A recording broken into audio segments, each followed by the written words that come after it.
श्रीमद् भगवत गीता को ज़्यादातर केवल गीता के रूप में संदर्भित किया जाता है, जो एक हिंदू धर्म का अर्थ है।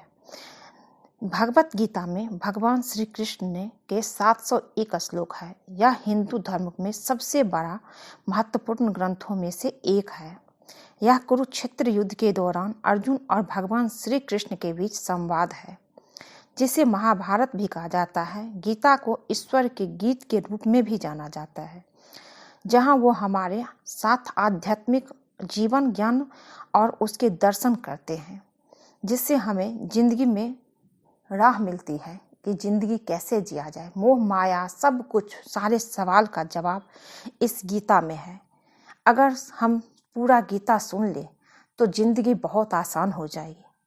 हर चीज हम अपने हित के में करेंगे, किसी के लिए कुछ बुरा नहीं कर सकते हैं। अगर गीता समझ गए तो जिंदगी आसान हो जाएगी, अगर आप एक बार पूरा गीता सुन लें। भगवत गीता की कहानी तब शुरू होती है जहां अर्जुन युद्ध करने के लिए तैयार है, लेकिन वो डरता था कि ये अगर वो उनके रिश्तेदारों के साथ लड़ता और उन्हें मारता तो ये उनसे घोर पाप हो जाता।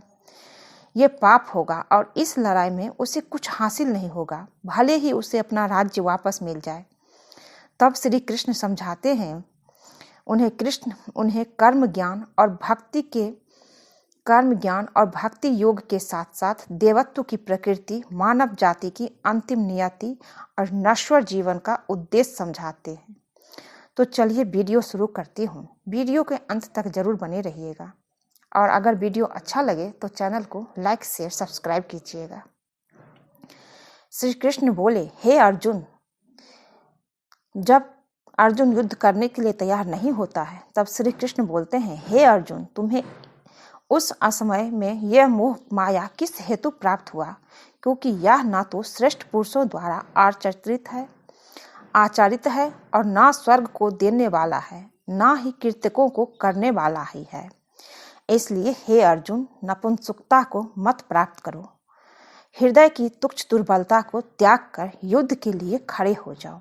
हे अर्जुन, तू ना शोक करने योग्य मनुष्य के लिए शोक करता है और पंडितों से बचनों को कहता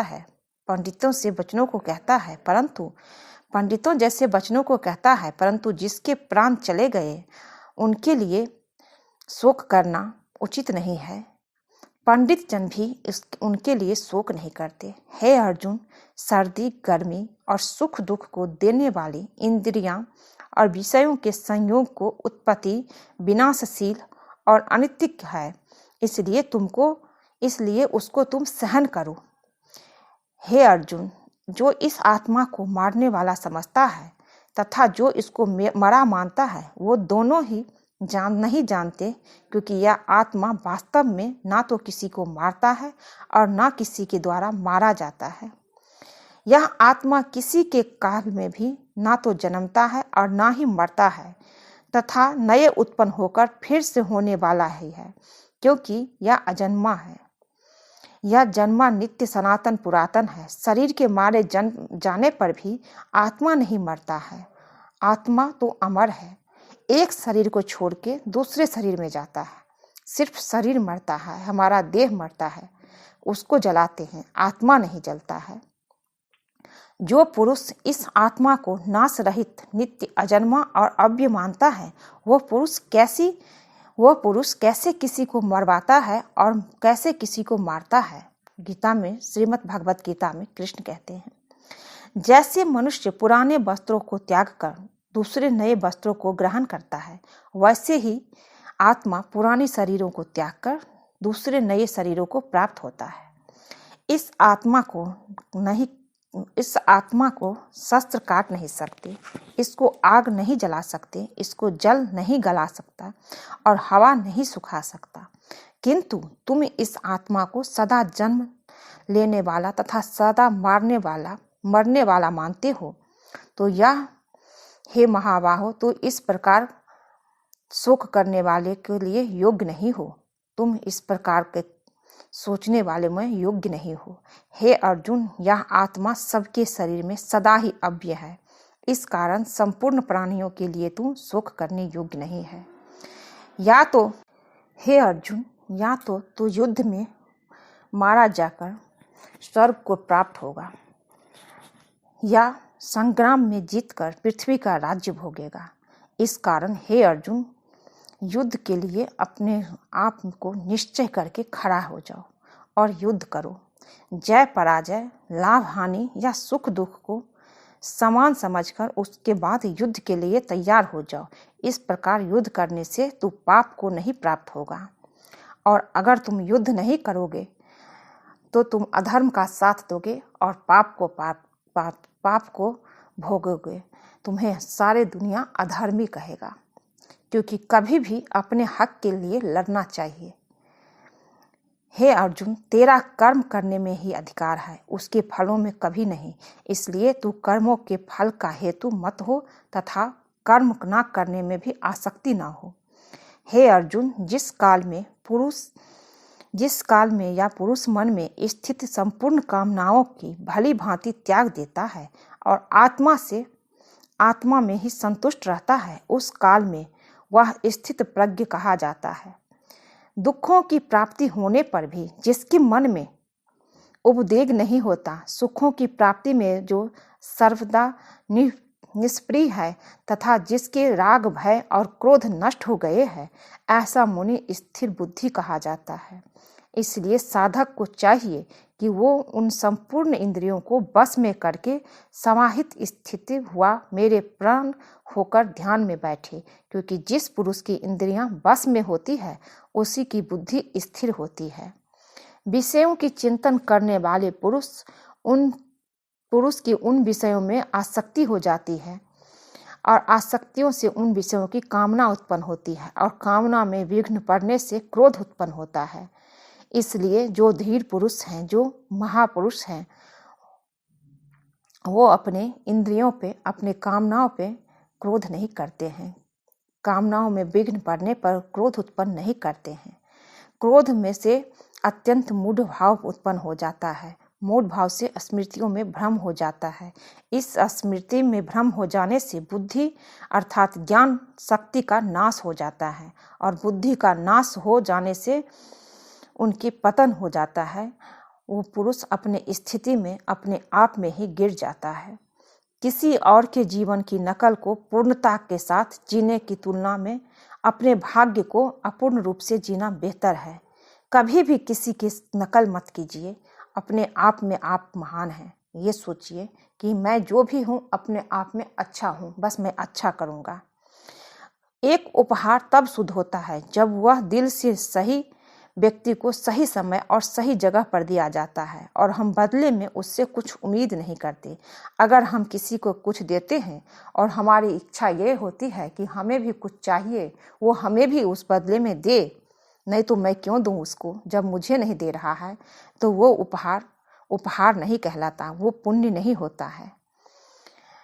जब कोई भी जो अच्छा काम करता है उसका कभी भी बुरा अंत नहीं होगा, चाहे यहाँ या आने वाले दुनिया में हो, उसका अंत हमेशा अच्छा ही होगा, हमेशा उसके साथ अच्छा होगा। वो सुख जो लंबे अभ्यास से आता है, जो दुख के अंत की ओर ले जाता है, जो पहले जहर की तरह है लेकिन अंत में अमृत के समान है, इस तरह का सुख अपने मन की शांति से उत्पन्न होता है। इसलिए हमेशा खुश रहना चाहिए, मन को शांत रखना चाहिए। आज अगर दुख है तो कल सुख जरूर आएगा। समय एक जैसा कभी नहीं होता है, सुख है तो दुख आएगा, दुख है तो सुख भी आएगा ही। जो कोई भी आध्यात्मिक प्राप्ति के उन्नत चरण के लिए अपने दृढ़ संकल्प में स्थिर है और संकट को सुख के हमले को समान रूप से सहन कर सकता है, वो निश्चित रूप से मुक्ति के योग्य व्यक्ति है, उसे मोक्ष प्राप्त होती है। भगवान की शांति उनके साथ है जिसके मन और आत्मा में सामंजस्य है, जो इच्छा और क्रोध से मुक्त है, जो अपनी आत्मा को जानते हैं। अपने सभी कार्यों को भगवान पर केंद्रित मन के साथ करें, आसक्ति का त्याग करें और सफलता और असफलता को समान दृष्टि से देखें। आध्यात्म का अर्थ समभाव है, जो सफलता आने पर ज़्यादा घमंड ना करते हैं और असफलता होने पे ज़्यादा निराश नहीं करते हैं। ईश्वर उसके साथ हमेशा रहते हैं। हमेशा जो सुख में और दुख में एक जैसे रहते हैं, उसका कभी बुरा नहीं होता है, उसके हमेशा अच्छे दिन होते हैं। वो जिसने घृणा को जाने दिया है, जो सभी प्राणियों के साथ दया का व्यवहार करता है और करुणा को जो हमेशा शांत रहती है, करुणा में भी जो हमेशा शांत रहती है, दर्द या खुशी से अप्रवाहित, मैं और मेरा से मुक्त, आत्मनियंत्रित, दृढ़ और धैर्यवान, उसका पूरा दिमाग मुझ पर केंद्रित था। यही वो आदमी है जिसे मैं सबसे ज्यादा प्यार करता हूँ। वो आदमी जो मुझे हर चीज में देखता है, जो एकता में निहित है, एहसास है कि मैं हूँ, हर प्राणी में हूँ। जहाँ कहीं भी वो जाता है, वो मुझ में रहता है। जब वो सभी को समान रूप से देखता है, दुख में या खुशी में, क्योंकि वो अपने जैसे हैं, वो आदमी योग में सिद्ध हो गया है। श्री कृष्ण कहते हैं, मैं मृत्यु बन गया, संसार को संहारक, सुख और संकट की अस्थायी उपस्थिति और समय के साथ उनका गायब होना सर्दी और गर्मी के मौसम की उपस्थिति और गायब होने की तरह है। वे इंद्रिय बोध से उत्पन्न होते हैं और किसी को परेशान किए बिना उसे सहन करना सीखना चाहिए। अपना मन अपने काम पर लगाओ, परंतु उसके फल पर कभी मत लगाओ, क्योंकि सिर्फ आप अपना कर्म कीजिए। अगर आप फल की आशा से करेंगे कि ये हमें मिलेगा ही, मैं ये किया तो मुझे क्यों नहीं फल प्राप्त हुआ, मेरे साथ अच्छा क्यों नहीं हो रहा है, तो आपका मन भटकता रहेगा और आप सही काम नहीं कर पाएंगे। कर्म किए बिना ही आप फल की अभिलाषा करने लगेंगे कि हमें फल तो मिलना ही चाहिए, तो वो काम नहीं होता है। ऐसा श्री कृष्ण कहते हैं कि अपना मन सिर्फ अपने कर्म पर लगाइए, फल आपको मिलेगा ही। मैं ऊपर बैठा हूँ फल देने के लिए, मैं देख रहा हूँ जो भी अच्छे कर्म करते हैं उसका फल तो उसे मिलना ही है। वो सभी चमकदार वस्तुओं में प्रकाश का स्रोत है, वो पदार्थ के अंधकार से परे है और अव्यक्त है। वो ज्ञान है, वो ज्ञान का विषय है, वो ज्ञान का लक्ष्य है। वो सबके हृदय में विराजमान है। श्री कृष्ण हर जगह है। हम वही देखते हैं जो हम देखना चाहते हैं और हम वही हैं जो हम देखते हैं। करुणा द्वारा निर्देशित सभी कार्य सावधानी से कीजिए। मैं प्रत्येक ग्रह में प्रवेश करता हूँ, श्री कृष्ण कहते हैं, मैं प्रत्येक ग्रह में प्रवेश करता हूँ और मेरी ऊर्जा से वो कक्षा में रहते हैं। मैं चंद्रमा बन जाता हूँ और इस प्रकार सभी सब्जियों को जीवन का रस प्रदान करता हूँ। मैं जगत का नाश करने वाला हूँ, जो सबका सत्यवान करने आया हूँ, जो सबका सत्यानाश करने आया हूँ। कृष्ण कहते हैं, समय मृत्यु, मैं जगत का नाश करने वाला हूँ, जो सबका सत्यानाश करने आया हूँ। आपके भाग लेने के बिना भी विरोधी रैंकों में शामिल सभी लोग मारे जाएंगे। ऐसा मृत्यु कहते हैं, काल कहते हैं। यह प्रकृति है जो सभी आंदोलन का कारण बनती है। अहंकार से मोहित मूर्ख का धारणा को आश्रय देता है, जो कहती है कि मैंने किया, क्योंकि कुछ भी आप खुद नहीं करते हैं। जो भी होता है वो कृष्ण करते हैं, भगवान करते हैं और आपका कर्म करते हैं। आप अगर कर्म अच्छा करेंगे, आपकी अपनी मन की सुनेंगे तभी अच्छा होगा। आपकी अपनी मन की नहीं सुनेंगे, क्रोध में कुछ करेंगे तो वो गलत होगा।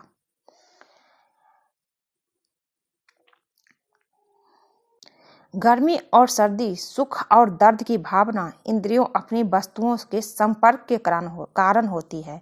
वे आते हैं और चले जाते हैं। अनंत काल तक आपको उन्हें स्वीकार करना चाहिए। प्रकृति द्वारा निर्धारित कर्तव्यों का पालन करते हुए व्यक्ति ने कोई पाप नहीं किया है। कृष्ण कहते हैं, मैं सभी प्राणियों के हृदय में निवास करने वाला आत्मा हूँ। मैं सभी प्राणियों का आदि, मध्य और अंत भी हूँ। हम वास्तव में कभी दुनिया का सामना नहीं करते हैं। हम जो अनुभव करते हैं वो हमारा अपना तंत्रिका तंत्र है। आपका मन आपका अपने संबंधित कर्तव्य करने पर नियंत्रण है, लेकिन परिणाम पर कोई नियंत्रण या दावा नहीं है। असफलता का डर, भावनात्मक रूप से काम के फल से जुड़ा होना सफलता की सबसे बड़ी बाधा है, क्योंकि यह मन ही है, यह मन की स्थिरता को लगातार भंग करके दक्षता को लूटता है। स्वार्थी कार्य दुनिया को कैद करते हैं। व्यक्तिगत लाभ के बारे में सोचे बिना निस्वार्थ भाव से कार्य कीजिए। अपनी इच्छा की शक्ति से अपने आप को नया आकार दो। अपने आप को कभी भी स्वेच्छा से नीचा ना होने दे। बुद्धिमान अपनी चेतना को एकीकृत करते हैं और कर्म के फल के प्रति आसक्ति को त्याग देते हैं। जब कोई व्यक्ति दूसरों के सुख दुख के प्रति इस प्रकार प्रतिक्रिया करता है जैसे कि वे उसके अपने हैं, तो उसने आध्यात्मिक मिलन की उच्चतम अवस्था को प्राप्त कर लिया है। क्रिया का वास्तविक लक्ष्य स्वयं का ज्ञान है। हम जो कुछ भी हैं वो हमने जो सोचा है उसका परिणाम है। हम अपने विचारों से बने हैं। हम अपने विचारों से ढाले जाते हैं। जैसा हम सोचते हैं हम वैसा बन जाते हैं।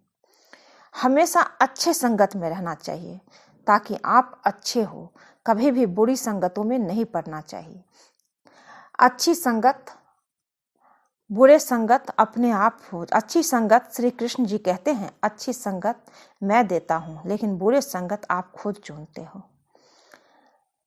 श्री कृष्ण जी कहते हैं, मैं ही सभी प्राणियों के हृदय में सबका नियंत्रक होकर बैठा रहता हूँ और यह मैं ही हूँ जो स्मृति का ज्ञान और अनुपातिक संज्ञान का स्रोत हूँ।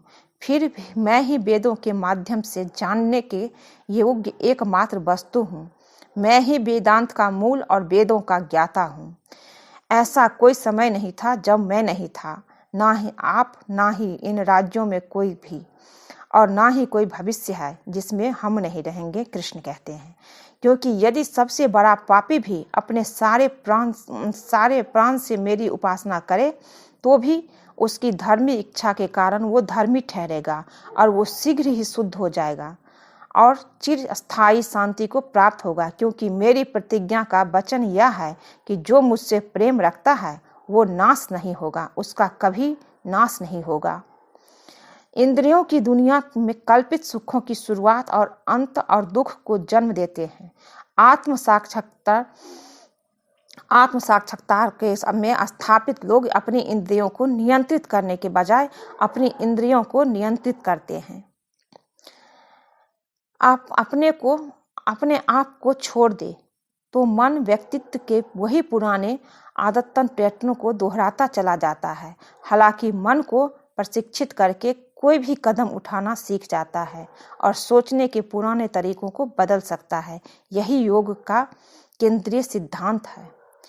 हमें एक निस्वार्थ भाव से कार्य करना चाहिए। कृष्ण कहते हैं, अहंकार भागीदारी के बिना और इस बात में उलझे बिना कि क्या चीज हमारे इच्छित तरीके से काम करती है, तभी हम कर्म के भयानक जाल में नहीं पड़ेंगे। हम अपने कर्तव्यों से दूर रहकर कर्म से बचने की आशा नहीं कर सकते। संसार में जीवित रहने के लिए हमें कर्म करना चाहिए। कुछ लोग ध्यान के माध्यम से बुद्धि के हृदय में भगवान को समझते हैं। दूसरों को ज्ञान योग द्वारा और अन्य काम के योग से कुछ हालांकि ब्रह्मा को नहीं समझते, लेकिन दूसरों से सुनकर पूजा करते हैं। वे अपने दृढ़ विश्वास से मृत्यु को भी पार करते हैं जो उन्होंने सुना है। इसलिए अगर अच्छा कुछ सुन रहे हैं, अच्छी ज्ञान मिल रही है तो वो ले लेनी चाहिए। मेरे प्रति सदा चौकस रहो। कृष्ण कहते हैं, मेरे प्रति सदा चौकस रहो, मेरी उपासना करो, हर एक काम मेरे लिए भेंट कर तुम मेरे पास आना, यह मैं वादा करता हूँ, क्योंकि तू मुझे प्रिय है। तुम्हारा कभी भी कोई बाल भी नहीं बांका कर सकता है। मौत एक पुराने कोट को उतारने से ज्यादा दर्दनाक नहीं है। खुद को और अपनी दुनिया को उस चीज से आकार देते हैं जो हम मानते हैं और सोचते हैं या कार्य करते हैं, चाहे वो अच्छे के लिए हो या बुरे के लिए हो। अपरिपक्व लोग सोचते हैं कि ज्ञान और क्रिया अलग अलग है, लेकिन बुद्धिमान उन्हें एक ही मानते हैं। उसका निर्णय बेहतर होगा, उसकी दृष्टि स्पष्ट होगी यदि वो जो करता है उसके परिणाम के भावनात्मक रूप से नहीं उलझा है। कृष्ण इस विचार का परिचय देते हैं कि सभी स्वार्थी इच्छाओं पर काबू पाने के लिए पर्याप्त नहीं है, स्वात्मिक और अहंकार को बस में भी करना आवश्यक है। कार्रवाई मुझसे चिपकती नहीं, क्योंकि मैं उनके परिणामों से जुड़ा नहीं हूँ। जो लोग इसे समझते हैं, इसका अभ्यास करते हैं, वे स्वतंत्रता में रहते हैं। जब आपका मन दैत्य के भ्रम को दूर कर लेता है, तो आप उन बातों के प्रति पवित्र उदासीनता की स्थिति प्राप्त कर लेंगे जो आप सुनते हैं और जो आपने सुनी है। कर्म का नियम स्पष्ट रूप से कहता है कि यद्यपि हम कनेक्शन नहीं देख सकते, हम यह सुनिश्चित नहीं कर सकते कि हमारे साथ जो कुछ भी होता है, अच्छा और बुरा, एक बार हमारे द्वारा किए गए या विचार में उत्पन्न होता है। हमारे साथ जो होता है उसके लिए हम खुद जिम्मेदार हैं। हम समझ सकते हैं या नहीं, या इस बात इस प्रकार है कि हम खुद को बदल कर जो हमारे साथ होता है उसे बदल नहीं सकते। हम अपने भाग्य को अपने हाथों में ले सकते हैं। भगवान की छवि अनिवार्य रूप से और व्यक्तिगत रूप से सभी मानव जाति में पाई जाती है। प्रत्येक के पास यह संपूर्ण और अविभाजित है, और सभी एक साथ एक से अधिक अकेले नहीं है। इस तरह हम सभी एक हैं। हमारी शाश्वत छवि में घनिष्ठ रूप से एकजुट है, जो कि ईश्वर की छवि है और हमारे पूरे जीवन का स्रोत है। जब मन लगातार दौड़ता है, भटकती इंद्रियां के बाद यह हवा की तरह ज्ञान को भी दूर भगा देता है। मनुष्य अपनी वासना के अनुसार ही अलग जन्म पाता है। मनुष्य अपनी वासना के अनुसार ही अगला जन्म पाता है। यह संसार हर क्षण बदल रहा है, और बदलने वाली वस्तु असत्य होती है। जीवन ना तो भविष्य में है, ना अतीत में है। जीवन तो बस इस पल में है। इस पल को जिए। कल किसने देखा है? एक सत्य अगर हम हृदय में उतार ले कि ना हम भविष्य देख सकते और ना ही भविष्य निर्मित कर सकते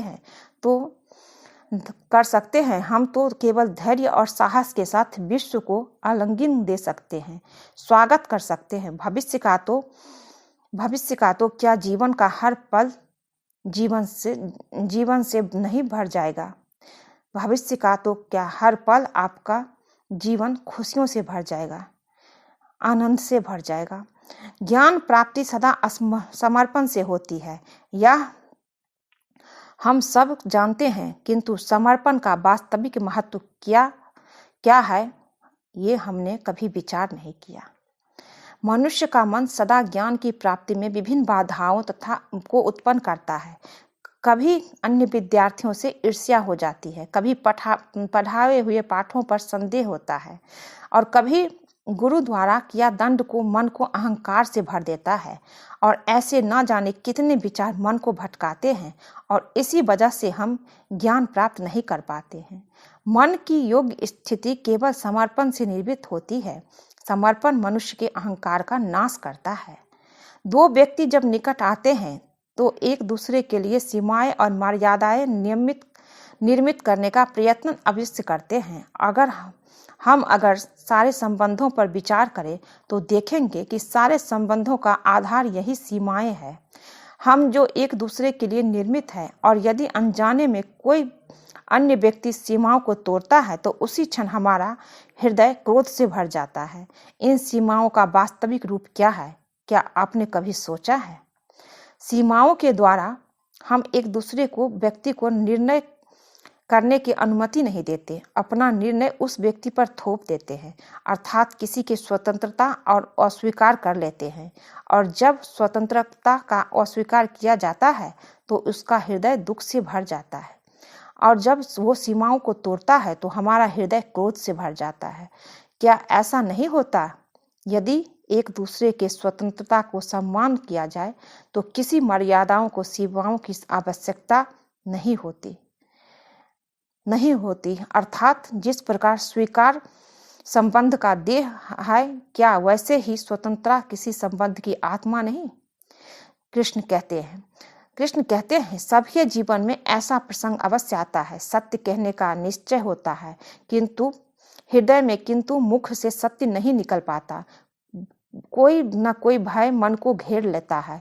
किसी घटना अथवा प्रसंग के बारे में बात करना और फिर स्वयं से कोई भूल हो जाए उसके बारे में कुछ बोलना, क्या ये सत्य है?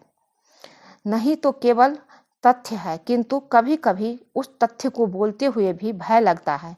कदाचित किसी दूसरे की भावनाओं का विचार आता है। मन में ये आता है कि दूसरे को दुख होगा। ये भय भी शब्दों को रोकता है। तो ये सत्य क्या है? जब भय रहते हुए भी कोई तथ्य बोलता है तो वो सत्य कहलाता है। वास्तव में सत्य कुछ और नहीं, केवल निर्भयता है का दूसरा नाम है। और निर्भय होने का कोई समय नहीं होता, क्योंकि निर्भयता आत्मा का स्वभाव है। इसलिए हमेशा सत्य का साथ देना चाहिए। जहाँ पे सत्य बोलना है वहाँ पे बोलना चाहिए। वास्तव में संकट का जन्म एक अवसर का जन्म अपने आप को बदलने का, अपने विचारों को ऊंचाई पर करने का, अपनी आत्मा को बलवान और ज्ञान मंडित बनाने का है। जो ये कर पाता है उसे कोई संकट नहीं होता, किंतु वो होकर ये नहीं कर पाता तो वो खुद एक संकट है विश्व के लिए, जो ये नहीं कर पाता। कभी कभी कोई घटना मनुष्य के जीवन के सारी योजनाओं को तोड़ देता है और मनुष्य उस आघात को अपने जीवन का केंद्र मान लेते हैं। क्या भविष्य मनुष्य के योजनाओं के आधार पर निर्मित होते हैं? नहीं। जिस प्रकार किसी ऊंचे पर्वत पर सर्वप्रथम चढ़ने वाला उस व्यक्ति के नीचे जो बैठकर योजना बनाता है, क्या वही योजना उसे पर्वत की चोटी तक पहुंचाती है? नहीं। वास्तव में वो जैसे जैसे ऊपर चढ़ता है वैसे वैसे उसे नई चुनौतियों को आती है। प्रत्येक पद पर वो अपने अगले पद का निर्णय करता है। प्रत्येक पद पर उसे अपनी योजनाओं को बदलना पड़ता है। पुरानी योजना उसे खाई में ना धकेल दे। वो पर्वत को अपने योग्य नहीं बना सकते, केवल स्वयं को पर्वत के योग्य बना सकते हैं। क्या जीवन के साथ भी ऐसा नहीं होता? जब मनुष्य जीवन में किसी एक चुनौती को अपने जीवन का केंद्र मान लेता है और अपने जीवन को गति को ही रोक देता है, तो वो अपने जीवन में सफल नहीं बन पाता और ना ही सुख और शांति प्राप्त कर सकता है। अर्थात जीवन को अपने योग्य बनाने बदले स्वयं को अपने को जीवन के योग्य बनाना ही सफलता और सुख का एकमात्र मार्ग नहीं है। कृष्ण कहते हैं मनुष्य जीवन की परीक्षा में सफल होने के लिए क्या नहीं करता? परिश्रम करता, दौड़ भाग करता, लेकिन जब फिर भी उसका काम नहीं बनता तो वो नकल करता है। जैसे जब आप बचपन में परीक्षा देने जाते हैं तो क्या होता है? क्या होता था? आप ना सही लेकिन कोई न कोई सफलता पाने के लिए नकल करते थे और उत्तीर्ण भी हो जाते हैं। परंतु जीवन की परीक्षा ऐसी नहीं होती। जीवन में नकल करने वाला सफल नहीं होता। कारण विद्यालय में सबके प्रश्न पत्र एक ही होते थे, लेकिन जीवन में ऐसा कुछ नहीं होता। जीवन का प्रश्न पत्र और उनकी कठिनाई सबके अलग अलग होते हैं। निश्चित रूप से उनके उत्तर भी अलग होंगे। इसलिए अगर आपको जीवन में सफलता पानी है तो किसी का नकल ना करें। स्वयं अपने प्रश्नों का उत्तर ढूंढिए और सफलता आपकी ही होगी। हम असफल तब नहीं होते जब हम अपना लक्ष्य ना पा सके। हम असफल तब होते हैं जब हम प्रयास करना बंद कर देते हैं। इसलिए प्रयास करते रहिए और हार ना मानिए, क्योंकि जिस दिन आप हार को स्वीकार करना बंद कर देंगे, जीत आपके चरणों में होगी, निश्चित ही होगी। यदि आगे बढ़ना है तो अपनों का साथ दे, परंतु साथ देने से पहले ये अवश्य पहचान ले कि वो अपने हैं क्या अपने वही होते हैं, क्योंकि वो अपने वही होते हैं जिनके साथ अपना रक्त का संबंध होता है, या अपने मित्र होते हैं। वो आपके कोई मित्र हैं, वे अपने होते हैं जो हमें सत्य कार्य के लिए प्रेरित करें, हमें आगे बढ़ाए। कभी कभी जिससे हमारा रक्त का संबंध होता है वो भी अपना नहीं होता है। इसलिए कौन अपना है और कौन पराया, ये जानना बहुत जरूरी है। ये जानने के बाद ही उनका साथ लीजिए, क्योंकि वो अपने होते हैं जो हमें सत्य कार्य के लिए प्रेरित करते हैं, हमें आगे बढ़ा देते हैं, हमारा साथ देते हैं। और जिनका साथ देने से समाज का नाश हो, धर्म की हानि हो, सगे होकर भी वो सगे नहीं होते हैं। इसलिए जब अपनों की परिभाषा का चुनाव करें तो उन्हें अपना माने जो अपना आपका साथ दे, उन्हें नहीं जो हमें अज्ञान के मार्ग पर ले जाए, जो आपके पीठ में छुरा भोंके, उसे अपना कभी ना मानिए। जो हुआ अच्छे के लिए हुआ, जो हो रहा है अच्छे के लिए हो रहा है, जो होगा वो भी अच्छे के लिए होगा। कृष्ण कहते हैं आपको कर्म करने का अधिकार है, लेकिन काम के फल पर नहीं। परिवर्तन ब्रह्मांड का नियम है। आप एक पल में करोड़पति हैं और दूसरे पल में भी कंगाल हो सकते हैं, या जो कंगाल है वो अगले पल ही करोड़पति बन सकते हैं। ये सब कृष्ण के हाथ में है। कृष्ण कहते हैं आत्मा ना तो जन्म लेती है और ना ही मरती है। तुम खाली हाथ आए हो और खाली हाथ चले जाओगे। काम, क्रोध और लोभ आत्म विनाशकारी नरक के 3 द्वार है। मनुष्य अपने विश्वास से निर्मित होता है। जैसा वो मानता है वैसा वो बन जाता है। जब ध्यान में महारत हासिल हो जाती है तो मन हवा रहित स्थान में दीपक की लौ की तरह अडिग रहता है। हमें अपने लक्ष्य से बाधाओं से नहीं, बल्कि कम लक्ष्य के लिए एक स्पष्ट मार्ग से दूर रखा गया है। उम्मीद खत्म होने पर शांति शुरू होती है। बुरे कर्मों का अंत बुरा ही होता है। प्रेम, सहनशीलता और निस्वार्थ का अभ्यास करना चाहिए। यह उन सभी समयों के लिए है जब आपने अपने लक्ष्य को पूरा नहीं करने का बहाना बनाया। जिस परिवर्तन के बारे में सोच रहे हो वो परिवर्तन लाओ। संसार का कल्याण आत्म बलिदान से प्रारंभ होता है। ठीक ही कहा है किसी ने, ठीक ही कहा गया है कि हर किसी की जरूरत के लिए काफी है, लेकिन लालच के नहीं। हर किसी चीज के लिए जरूरत के लिए काफी है, लेकिन लालच के लिए नहीं। लालच कभी नहीं करनी चाहिए। लालच हमें अंधेरे में ढकेलता है, हमारा बुरा करता है। लालच जो करते हैं उसका कभी भला नहीं होता है, उसका अंत हमेशा बुरा ही होता है। उस बदलाव से कभी न डरे जिसके आप हकदार हैं। जीने का एकमात्र सही तरीका वर्तमान में जीना। अगर आपको ये वीडियो, ये भगवत गीता पूरा आपको अच्छा लगे तो चैनल को लाइक, शेयर, सब्सक्राइब कीजिएगा और अपने जीवन में भगवत गीता को जरूर उतारिए। आप कोई भी काम कीजिए सोच समझ कर कीजिए। पहले करने से पहले सोचिए कि ये अच्छा है, इसको मैं क्यों कर रहा हूँ, इससे क्या अच्छा होगा। किसी का साथ लेना है तो ये सोचिए कि वो मेरा साथ देगा, क्या वो मेरा अपना है, क्या वो सामने अच्छा तो नहीं बन रहा है। सिर्फ सामने अच्छा जो होगा वो हो सकता है आपके जाते ही बदल जाए, आपके पीठ पीछे षड्यंत्र रचे। इसलिए भगवत गीता में श्री कृष्ण जी कहते हैं किसी का साथ लेने से पहले सोचिए जरूर, कोई भी काम करने से पहले सोचिए जरूर और अपना काम कीजिए। कोई भी चीज कल पे मत डालिए, क्योंकि कल कभी नहीं आता है जीवन में। इसलिए जो भी करना है आज कीजिए और आज में जिए। भविष्य की चिंता करके वर्तमान को खराब मत कीजिए। अगर ये वीडियो अच्छी लगी हो तो चैनल को लाइक, शेयर, सब्सक्राइब कीजिए। खुश रहिए, स्वस्थ रहिए। आप सब पे श्री कृष्ण जी की कृपा बनी रहे। मिलती हूँ एक नई वीडियो में। खुश रहिए, स्वस्थ रहिए।